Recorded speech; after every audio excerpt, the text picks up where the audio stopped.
veprën e tij. Ju falemnderit për pjesëmarrjen. Sa për dieni, takimi do të bëjë një hapje drejtoresh e Arkivit Shtetëror të Filmit Zorana Marinela Andria. Pastaj do të vazhdojmë me pyetje për zotin Abaz, edhe në fund kush ka pyetje ose diskutime mund të vazhdojmë. Do doja që kush do të flasë nga salla, ju lutem të jemi sa më të përmbledhur për të lënë kohë njëri tjetrit. Ju falemnderit zonja Marinela, falemnderit.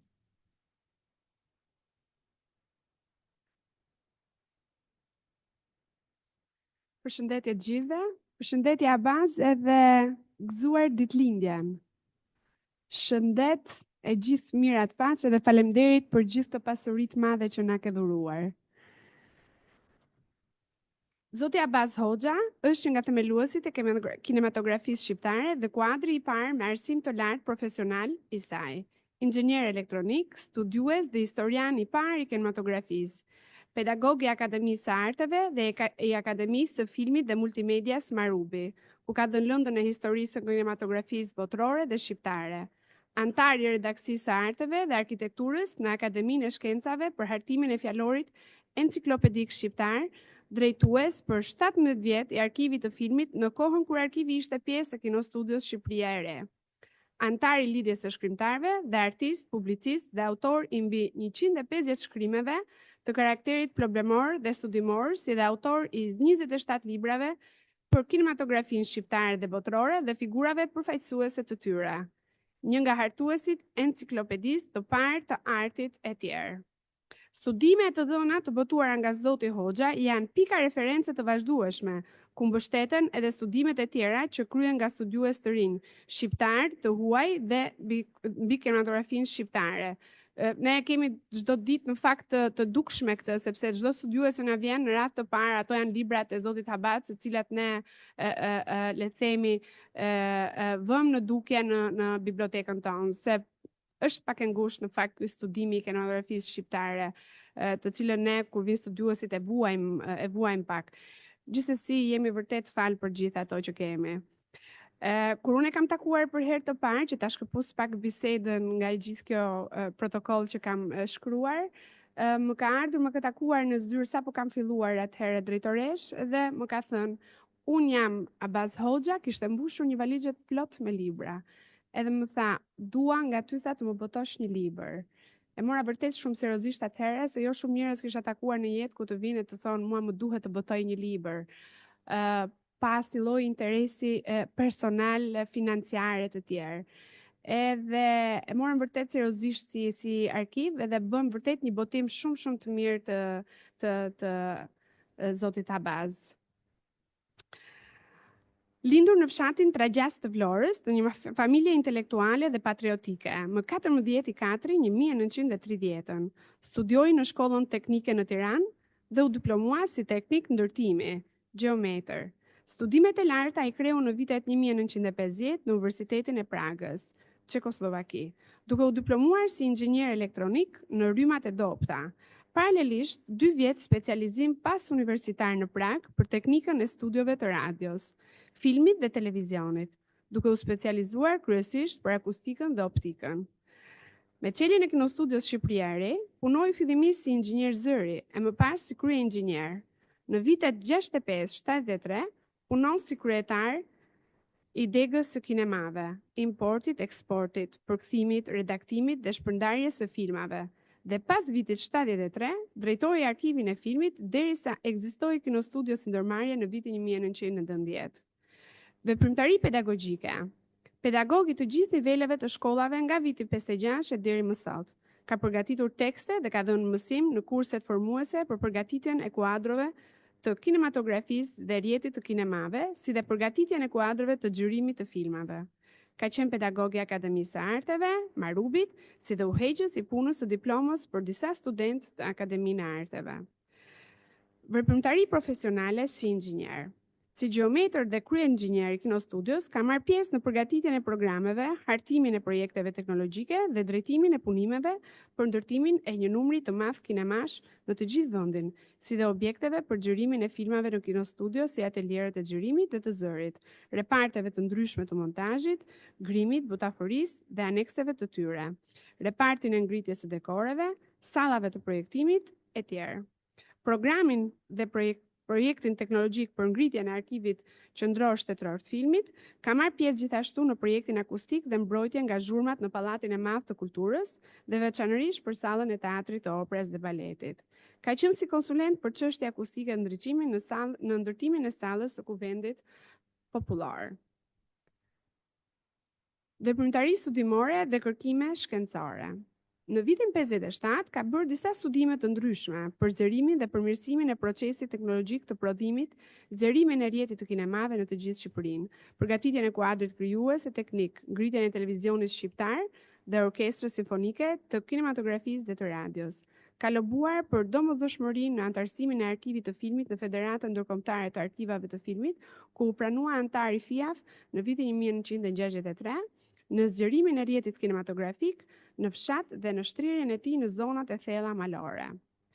Në vitin 1965 është marrë me kërkime për zbulimin e dokumentave, filmave e tjerë, duke bërë një punë të gjerë kërkimore shkencore për historinë e kinemas shqiptare nga fillimi i shekullit të kaluar në bibliotekat dhe arkivat shqiptare dhe të huaja, Itali, Austri, Gjermani, Danimark e tjerë, dhe ka studiuar figurat e shquara me origjinë shqiptare në fushën e kinematografisë dhe dokumente apo filma të hershëm të xhiruar në Shqipëri nga kompani të huaja filmike, duke mbledhur dhe lënë të dhëna të sakta për fillimet e kinematografisë shqiptare. Veprimtari në fushën e arkivistikës. Ka hartuar strukturën e organizimit shkencor të Fondit të Arkivit Shtetëror të Filmit, të cilin e kemi fakt dhe sot. Ka hartuar disa filmografi për kronikën shqiptare dhe të huaj të filmave që ndodhen në arkiv për qëllime të brendshme. Ka organizuar punën dhe grumbullimin e gjithë informacionit dhe dokumentacioneve përkatëse për ngritjen e muzeut të kinemas dhe bibliotekës shkencore të kinematografisë. Veprimtari krijuese letraro artistike.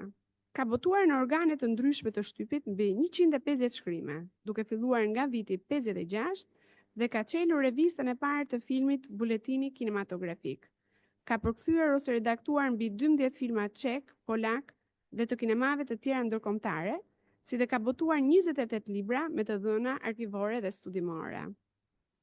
Citojmë disa nga botimet, të cilat në fakt i kemi edhe në stendin aty dhe fatmirësisht i ka ruajtur të gjitha, por pash që disa tek këtu ishte edhe nga një kopje, kështu që ne kemi vënë dhe janë vënë aty çmimet reale, por që unë nuk do kisha dashur që të ishin vënë ato çmime reale, se kanë qenë për kohën ato çmime.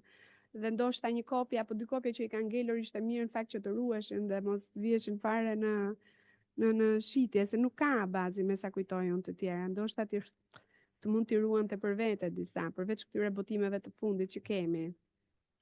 Gjithsesi duhet parë, se për shembull unë isha e para ku një 2 më tërhoqën që nuk i kam, edhe mund t'i merja, po si të fundit që janë më erdhi shumë keq që ti merja që tani. Me sa tha, bazi nuk i ka të 30 tituj që ka pasur, po ka rreth 16, një seri prej të cilave do t'ia dhuroj bibliotekës së QSA-s. Dhe ne jemi shumë falënderues në fakt. Po. Për të tjerat, pastaj ka prandaj sepse nuk ka, domethënë shumica nuk i ka fare, janë nga disa që i kanë ngelur 1-2 edhe do ishte mirë që është vërtet. Teknika e kinoprojeksionit, bashkautor, 69-440 faqe me ilustrime, film artistik shqiptar, nga 57 në 48, botuar në 87 me 370 faqe me ilustrime. Arti i shtatë në Shqipëri, 1900-1924, volumi i parë, Enciklopedia e Ikonografisë Shqiptare, botimi i parë i 1999 dhe botimi i dytë në 2002, 100 vjet kinema në trevat shqiptare, Historia e ikonografisë botërore 95-45, vëllimi i parë dhe i dytë, Historia e kinemas shqiptare, vëllimi i parë dhe i dytë, si dhe librin e fundit, botuar nga Arkivi i Filmit, Fillimet e kinematografisë në trevat shqiptare. Ju falenderoj edhe bisedë të mbarë për gjithë atë çfarë kemi për diskutuar tani. Ju faleminderit.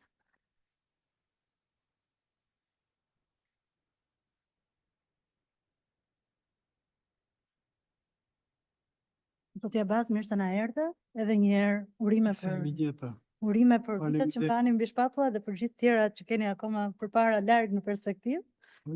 Faleminderit për këtë organizim. Unë dua të bëj disa pyetje sot. Disa nuk do t'i keni hasur ndonjëherë, disa mund t'jenë sikletshme, po unë dua t'ju pyes për gjërat që vërtet dua të di prej jush. Për ata që nuk e din, Abazi ka qenë dhe profesori im i historisë së kinemas në shkollë, kështu që ne kemi një njohje pak të vjetër. Ju keni studiuar për kinematografi në Prag. Çfarë sillte një student i Pragës me vete në Shqipëri përtej dijeve dhe praktikave teknike? Filmat që kishit parë, shfaqje, estetika të caktuara, çfarë ke mbartur me vete kur je kthyer në Shqipëri nga Praga?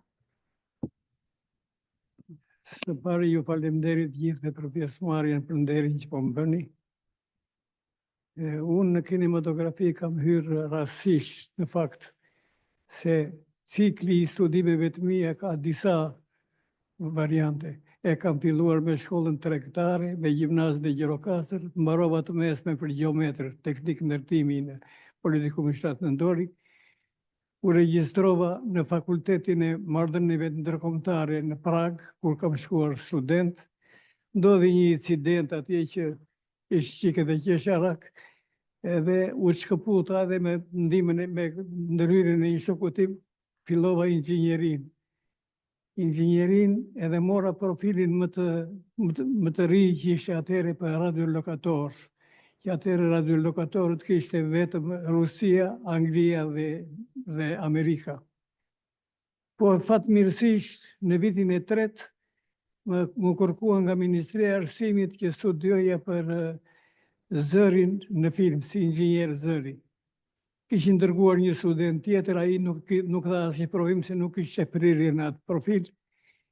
Atje ishte një kështu pas universitet 2 vjeçar, që duhet mbaroje fakultetin, pastaj të vazhdoje atë. Unë vajta në dekanat dhe kërkova që t'i bëja paralelisht këtë dyja, duke qenë se isha student i mirë. Më thanë, nëse ta jep dekanati vërtetimin që ti bën të dyja paralelisht, atëherë si rregull është që duhet mbarosh universitetin, pastaj të bësh. Dhe u regjistrova dhe atje fillova paralelisht kryesisht për studiet e filmit, radios dhe televizionit.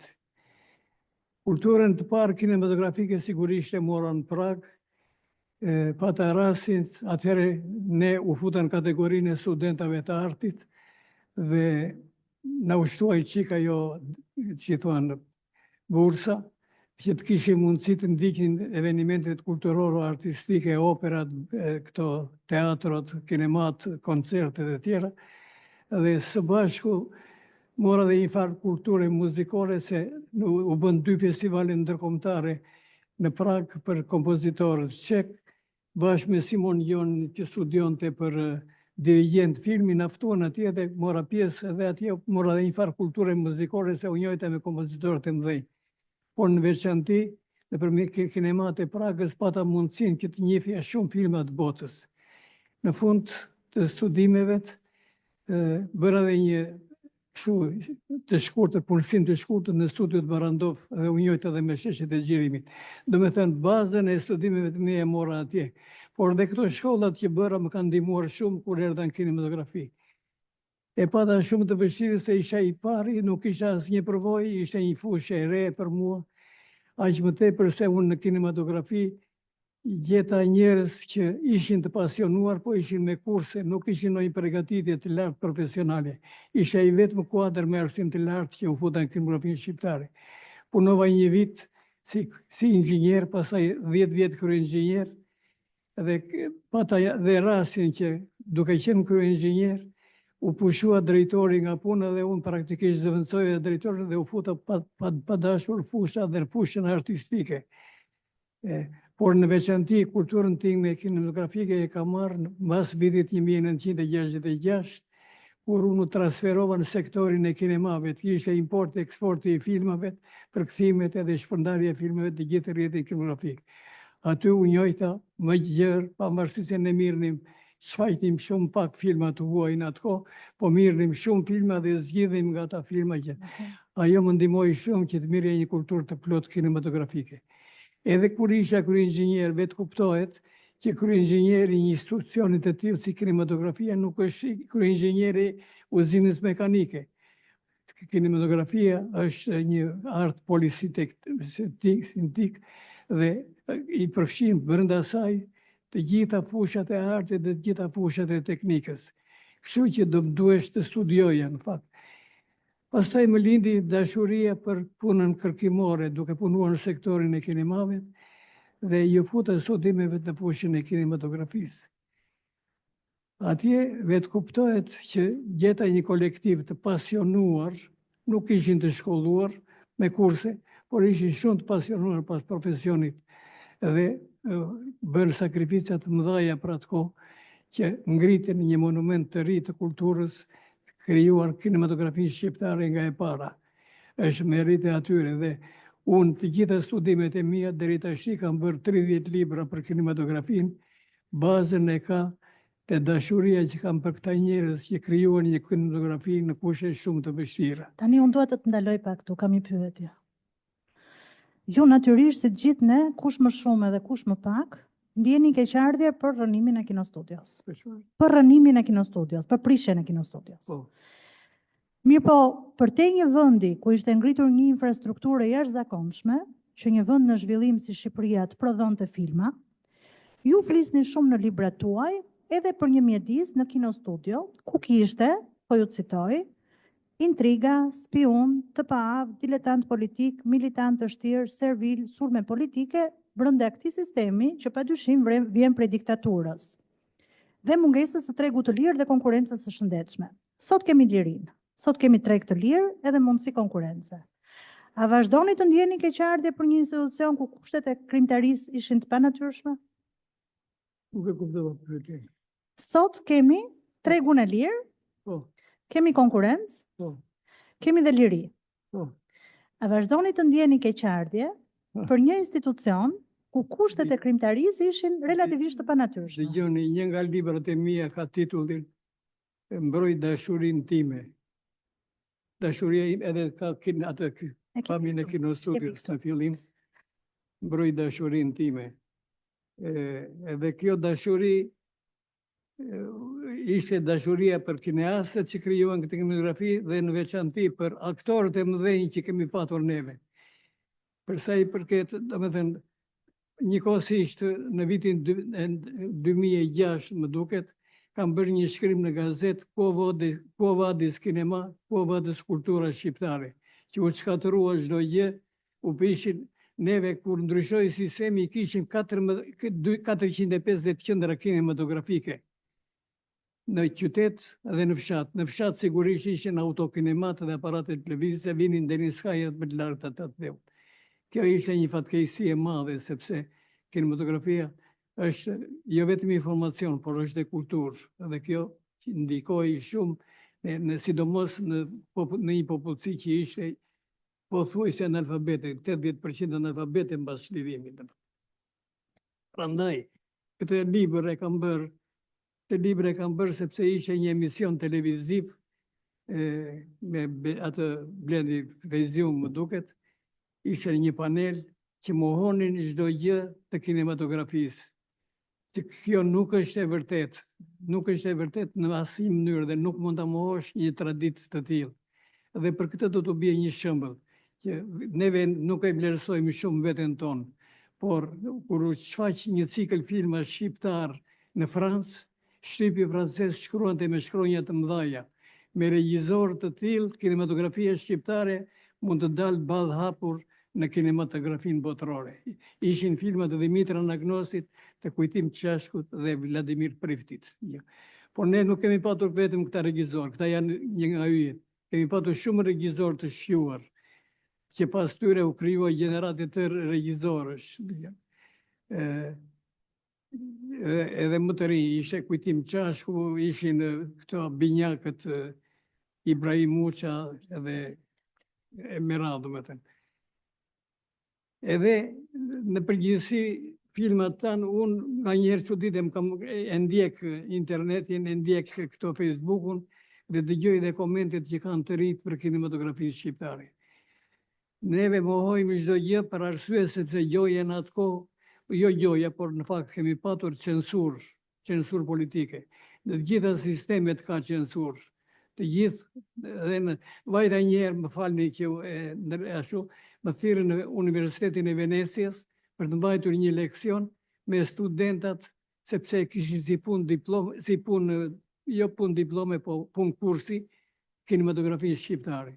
përveç shfaqjes filmave, kësaj të konferencës që bërë atje për kinematografin, u shfaqja dhe disa filma. Midis këtyre filmave ishte filmi Dimri I fundit, I Ibrahim Muçës dhe këti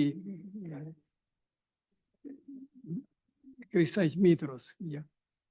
Me gjithë se filmi ishte pa përkthim, një qetësi absolute në salë, mbushur salla plot e plot me studenta dhe profesorë. Në fund, u ngritën studentat dhe filluan të përshëllinin muzikën e bukur të filmit Dimri I fundit. Domethënë, filmat tanë, një veçanti tjetër, në të gjitha festivalet ndërkombëtare që janë bërë, sidomos në këtë festivalin e Salernës në Itali, të gjitha filmat tanë, pa përjashtim, janë nderuar me çmime dhe diploma. Domethënë, kemi patur vlerat të mëdha të jashtëzakonshme. O ka patur politikë.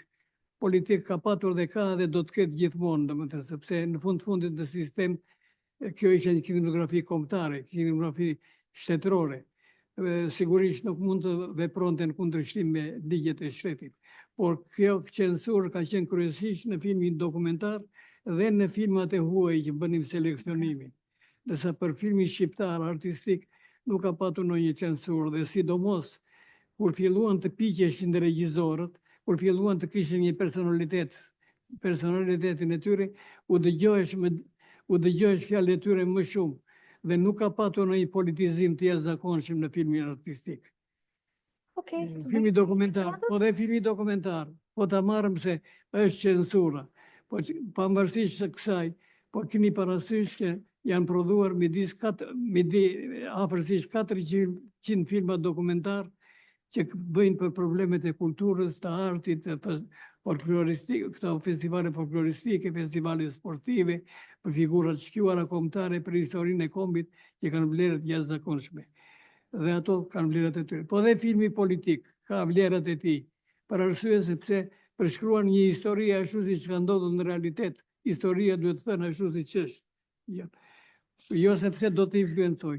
Po një student që shkruante në Facebook thoshte, mua nuk më intereson se në sfondin e filmit që është duke u shfaqur film artistike pati fjalën, është një citat rroft shoku Enver Hoxha apo rroft Partia e Punës së Shqipërisë.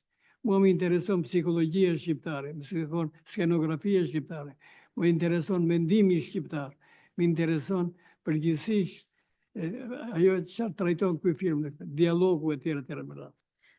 Meqense e përmend Quo Vadis. Quo Vadis. Quo Vadis është një shprehje që është përdorur gjerësisht nga artistët shqiptar, veçanërisht të arteve kolektive, gjatë viteve 90-2000, që lidhej pikërisht me hyrjen e dhunshme në ekonominë e tregut të një shoqërie që nuk kishte as dijenin më të vogël, njohjen më të vogël se si funksiononte ekonomia e tregut. A mendoni dhe ju keni qenë një prej atyre që ka bërë thirrje Quo Vadis kinemaja dhe kultura shqiptare në përgjithësi? A mendoni dhe sot, në vitin 2025, Quo Vadis apo e shikoni më me optimizëm rrugën e kinemas shqiptare, e cila duket se po hedh hapa të rinj, qoftë në filmin artistik, qoftë në atë autor, po edhe në filmin komercial?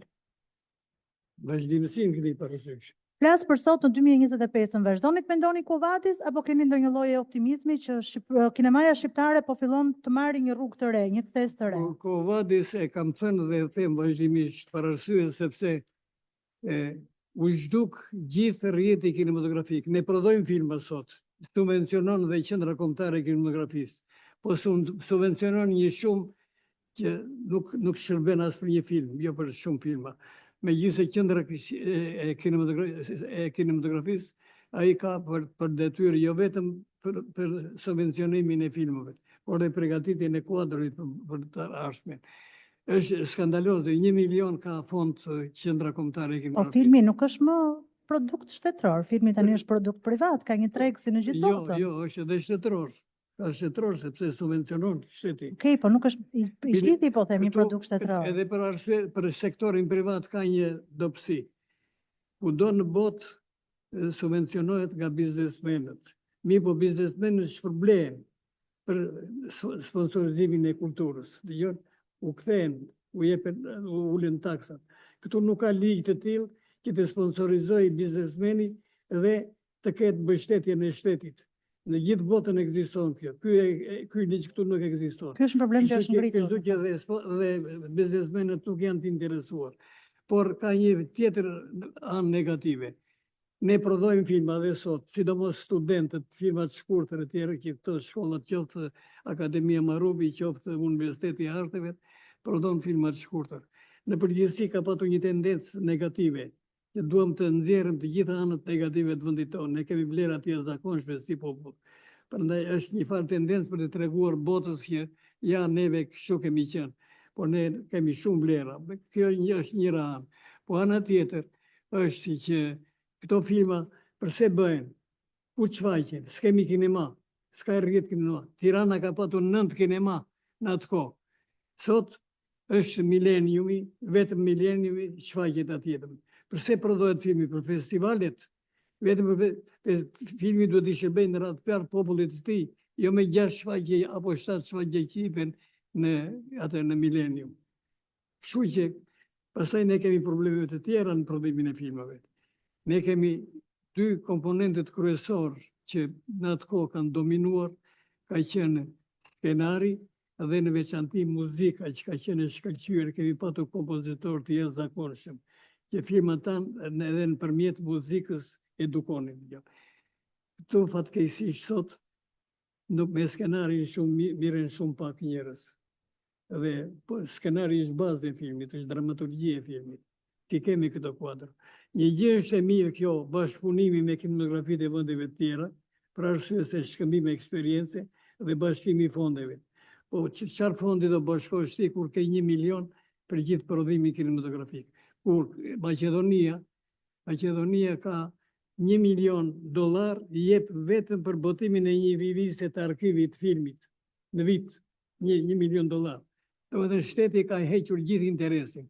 Ose anën tjetër, ja, u prishën, prandaj unë kështu kam një dhimbje shpirtërore, sepse janë marrë dhe me ndërtimin e kinemave në Shqipëri. Kinema 17 ndori, një kinema ka qenë, për atë kohë ka qenë moderne, një nga kinemat më të mira. U shkatërua. Kur në mes të Vienës, Rafshua. si? U rafshua, jo u shkatrua, u rafshua fare. U rafshua. Edhe kinema partizane që u ndërtua pas çlirimit. Ajo është kinemaja e parë 17 ndori, ndërtuar që në vitin 1926, që është një histori e gjallë, kur në Vjenë, në mes të Vjenës është një barak, ajo Vjenë ashtu, që është fantastike, një nga qytetet më të bukura të Evropës, në mes të Vjenës është një barak, ku është shfaqur filmi i parë që në 1909.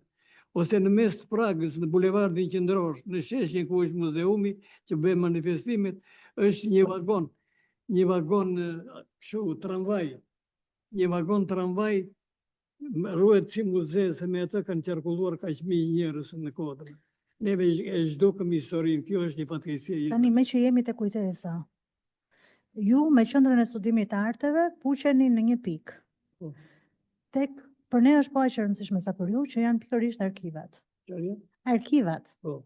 Në vitin 72 ju shkruani një artikull për ngritjen e arkivit filmit. Ne sot flasim për rivitalizim të arkivave artistik, të cilët janë shumica të shkatruar ose në rënje të lirë për të shkatruar. Pse kjo dashuri për arkivat? Më thoni 2 fjalë për arkivat. Marrëdhënien tuaj Unë me të arkivat. shkrim e kam bërë në vitin 1972. Në zërin e popullit, do të na duhet shumë film arkiva. Kisha hedhur idenë që ta mbrojmë këtë fond, sepse është një fond i gjallë, që tregon historinë e gjallë. Dhe e përmendja disa shembuj, sikur patriotët tanë të dikurshëm, që kishim në film, do ishte një gjë e madhe. Kemi një fotografi edhe kush e di se çfarë kemi, do të thënë për ta. Përveç kësaj, arkivi nuk shërben vetëm për depo ruajtje. Arkivi është një qendër studimore, ku atje do të marrën material të gjithë studiuesit, gazetarët, regjisorët, studentët e tjera me radhë, për të njohur me historinë e vendit, për ndërtuar filma ose libra të tjera me ta. Dhe për këtë u mor masa që ndërtohesh arkivi i filmit. Por fatkeqësisht, megjithëse u dha brenda ditës që u bë mbledhje e qeverisë kur botuai artikull, e vlerësoi shumë shteti në fakt. Ishte zëvendës kryeministri në atë kohë, mblodhi të gjithë ministrat e tjerë dhe dha urdhë që të ndërtohesh arkivi i filmit. Po ky arkiv për anë të burokratike vazhdoi 18 vjet pa u ndërtuar. Kështu që unë u detyrova dhe i shkrova vetë kryeministrit Adil Çerçani bilej në një formë pak a shumë ultimative, që në fund të shkrimit tim i thoshja, në qoftë se do ndodhë ndonjë gjë në këtë fond, do përgjigjeni para historisë. Se aty arkivi ka vlera të jashtëzakonshme, nuk është thjesht një depo për të ruajtur. Sigurisht tash kushtet kanë ndryshuar, sepse tash është futur teknika digjitale dhe nuk janë ato rulonet e mëdha të filmit. Megjithatë, unë e kisha planifikuar arkivin për 50 vjet, për kapacitet 50 vjet. Domethënë që e ka Me atë prodhim që ka pas kino studio atëherë. me atë prodhim duke Pra arritur 12-14 filma në vit. duke arritur dhe një farë rritje, Po, domethënë një po, farë po, kuptoj. Por kam dëgjuar, kjo do ishte skandaloze që duan ta prishin dhe arkivin. Kam dëgjuar. Nuk e kam dëgjuar, po fatmirësisht nuk e kam dëgjuar. Nuk e di se po bëhet Po, një çështje po bëhet një po. arkivi- Kjo do jetë skandaloze. Kur ata arkive kanë vlerësuar dhe të huajt, vinë studios të huaj këtu, më kapi një ditë kujtim çashku në bulevard para ca vjetëve, që shoqëronte një grup të huaj, edhe më tha, vizituan arkivin, më tha që është një arkiv modern. Ishte vërtet. Po, mbërësisht është një arkiv, jo i një shteti të madh, po është për një prodhim kinografie. Në fakt, arkivi qendror shtetëror i filmit është një nga arkivat më të mirëmbajtur dhe më të aksesueshëm sot në Shqipëri. Dua t'ju pyes për një legjendë urbane. Për një legjendë urbane. Po, Ka një legjendë urbane që në 97-ën është mbrojtur nga punonjësit me armë që të mos shkatrohej. kush arkivi? Arkivi është e vërtet? Shiko, edhe për këtu kam vërejtje që unë e kisha parashikuar arkivin me 4 sisteme sinjalizimi, si një fond të jashtëzakonshëm, bile kishim vënë dhe roje të kështu të armatosur. Një sistem i sinjalizimit të depovet, që kush futesh në depot e arkivit që ruheshin fondet, binte sinjali. Një sistem sinjalizimit për këtë kondicionimin, një sistem sinjalizimit të rrethimit, që edhe natën, kur prekje rrethimin të binte sinjali dhe dëgjonte roja, atëherë kishte rojë. Fatkeqësisht këto u zhdukën të gjitha. Është vënë një, më duket se ekziston akoma, një nga këta që e paguaj me dita, unë nuk e di me, a i rri gjithë ditën të ka i qofte gjiu atje, edhe futesh në arkiv kur të duash shkefi, që të ndodhë në një gjë atje një keqbërës, të hedhë një Nuk bombë. të futur dot, duhet të hynte dikush me kartë që të më fuste. Si? Nuk hyej dot, dhe duhet dikush me kartë që të më fuste, nuk hapej dera. Si? Duhet dikush me kartë që të fusti, nuk e hap dot derën. Unë kam vajtur ka qere dhe jam futur drejt e brenda Nuk në s'e sallë. futur dot. Drejt e në sallë jam futur. Ndërsa me gjithë kujdesin e madh që kanë punonjësit e arkivit, prapë se prapë arkivit nuk është i mbrojtur. Edhe konsiderohet si një magazinë e zakonshme. Aty është historia gjallë e kombit. Ajo atje është historia, jo, nuk është historia vizuale, si thuhet. Okej. Kisha dëshirë të pyesja se çfarë shtyse ju çoi drejt shkrimit të 30 librave, ku është e nevojshme ta vlerësojmë punën tuaj skrupoloze si historian i filmit, pavarësisht se me profesorën jeni inxhinier, po përgjigjen e gjeta në librin Në gjurmë të filmave për Shqipërinë dhe jo vetëm, me të cilën do doja ta mbyllja bisedën mes nesh, por nuk ndalova me kaq. U futa në studime më të thella. Mora gazetën Bashkimi, të vetmen që botohej në Shqipëri deri në vitin 48 dhe e shpletova faqe për faqe, ditë për ditë e vit për vit. Gjeta materiale mjaft interesante. Këto ishin burimi i madh frymëzimi që më entuziasmuan. Ishte një punë kërkimore e lodhshme dhe e gjerë. Në bibliotekën kombëtare dhe në ato të Korçës e Shkodrës, shfletova rreth 220 organe të shtypit, në rreth 380.000 faqe gazeta e revista, përveç 400 dosjeve të arkivit qendror të shtetit. Po. Të falenderojmë për këtë punë të palodhur, zotja Abaz Hoxha, edhe të urojmë jetë gjatë edhe shëndet. Tani nëse ka pyetje ose diçka për të thënë, jeni të mirë pritur.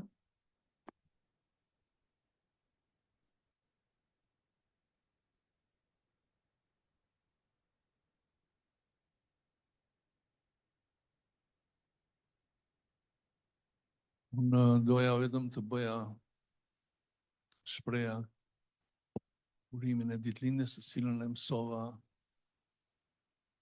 sot. Nuk dija qëllimin e këtij takimi, por kur më telefonuat juve erdha sepse mendoj që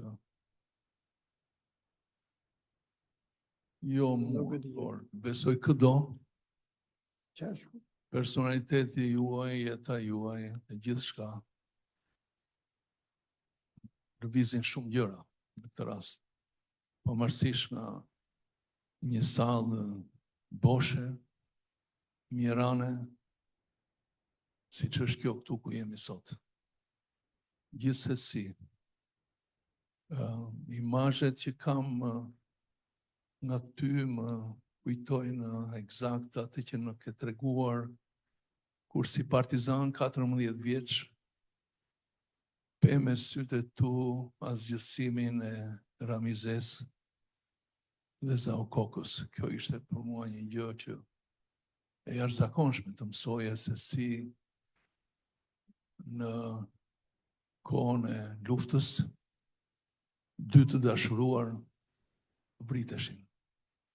Dhe ti ishe 14 vjeç atëherë dhe kështu që vërtet ky motiv i dëgjuar nga një dëshmi sikur se jeni ju më bën të kuptoj që ju lëvizni si një arkiv përveç atyre që keni botuar, domethënë edhe me prezencën tuaj, është jashtëzakonshme.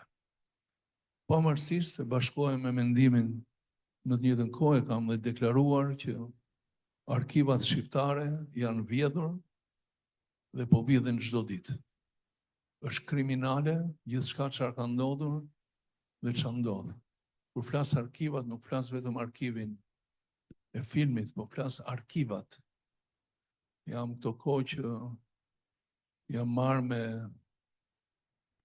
çështjet që kanë të bëjnë me autoritetin e dosjeve dhe shoh në vazhdim që një pjesë e madhe e një dokumentacioni të rëndësishëm që mund të përftohej qoftin nga këto arkivat, sikur se ishin arkivat e Ministrisë Mbrojtjes, arkivat e Ministrisë Brendshme, arkivat e televizioneve shqiptare. Duhet të bëjmë fjalë për tragjedira të mëdha të cilat kanë shtuar në një farë mënyrë memorien. Sigurisht pastaj memoria do shuhej edhe nga heqja e rrjeteve të kinemave, heqja e shkatrimi kriminal i kinostudios. Të gjitha këto domethënë janë faktike që tregojnë për krime të mëdha, po askush sot, dhe e vërteton dhe kjo sallë dhe kjo Akademi Shkencash ku jemi, askush nuk mund të bënte prezent dhe nuk e bën akoma ende prezent krimet që po ndodhin. Dhe kështu që unë do dëshiroja shumë që të ngrihej një opinion i tërë, sikurse po bëhen vettinge në sfera të ndryshme që lidhen me drejtësinë aktuale, po në raport me reformat në drejtësi, unë mendoj që këtë gjë ja kam thënë dhe Raimondës kur u takova për këtë aplikimin që do bënit në atë të televizionit, ju thashë në ndërgjegjen tuaj duhet përcjellni mendimet e tragjedive që po ndodh me arkivat. Nga ana tjetër domethënë ka një spekullim të madh me shumë koncepte, fjalë të cilat brenda politikës show-offit që ekziston në Shqipëri, gjithçka për të dukur, gjithçka për të shfaqur, domethënë ka krijuar një tjetër perceptim artificial të zhvillimit edhe të emancipimit shoqëror. Kështu që unë do ndalohesha këtu se nuk dua të përcjell gjë tjetër, por që juve jeni vetë me qenien tuaj në këtë moshë dhe me kujtesën që ju keni, ju jeni një akuzë në të njëjtën kohë e gjallë për krimet e ndodhura. Ju falenderoj për dëshmitë që keni lënë me librat dhe shpresoj dhe besoj që mbase me krijimin e një mundësie të një shkallë të caktuar ndërgjegje sociale në jetën e vendit, do marrë një përmas dhe kuptim të drejtë edhe çështja e perceptimit se çfarë ka ndodhur me pasurinë tonë, e lënë në forma të ndryshme, qofshin me kinematografin, po dhe me artet në tërësi, sepse me sa kuptoj, duke qenë se është një efemerizëm i cili funksionon në shoqëri, pra ky 24 orë bumi i ardhur dhe i harruar shumë shpejt. Harrojmë në të njëjtën kohë që në tërë vendet të tjera po konsiderohen arkivat si minera të Floririt. Dhe kështu që shpesh herë neve duke mos qenë dieni të plotë se çfarë po ndodh në pjesë tjera, në Library of Congress sot nuk merr dot një foto. Një foto nuk ke të drejtë ta marrësh. Ti mund ta bësh objekt studimi, ndërsa neve sot vjedhim filmat, hapni nëpër YouTube-et, hapni nëpër gjithçka, e gjithë filmat vjedhen në mënyrë nga më makabret dhe absolutisht asnjë lloj e drejte që ka të bëjë me drejtat e autorit nuk njihet në vendin tonë. Çfarë do të thotë që jemi akoma në kohën e revolucionit kulturor kinez, ku thuhet autori është populli. Madje kur e dëgjoj këtë nga instancat saktuara shtetërore, unë vë alarmin dhe them, ku jemi akoma ne për të menduar që nga krimtaria, kinematografia e krijuar nga autorë nuk është më autorësh, por është edhe kështu që çdo kush si e tillë mund të bëjë çdo gjë me filmat, mund të grabisë çdo gjë, mund t'i çojë nga të doj, si të doj, pa kur farë përgjegjësie për gjën të cilën sot mban përgjegjësi penale çdo kush për këtë vjedhje në bazë të ligjeve i ka shteti shqiptar në fuqi. Kështu që unë do ta ndaloj fjalën time këtu, Abas, duke t'u përulur për gjën që ke bërë dhe duke t'u uruar, duke thënë në vazhdimsi prodhimtarisë. Unë jam i bindur që në telefonin që më the kam akoma gjëra për të shkruar. Dhe kështu që do të uroja që sa më shumë të lëshëm, sepse vim në këtë botë, siç e dim të gjithë, jo për të marrë, po për të lënë. Dhe kështu që kjo është për mua shumë e rëndësishme. Tashku, shumë faleminderit.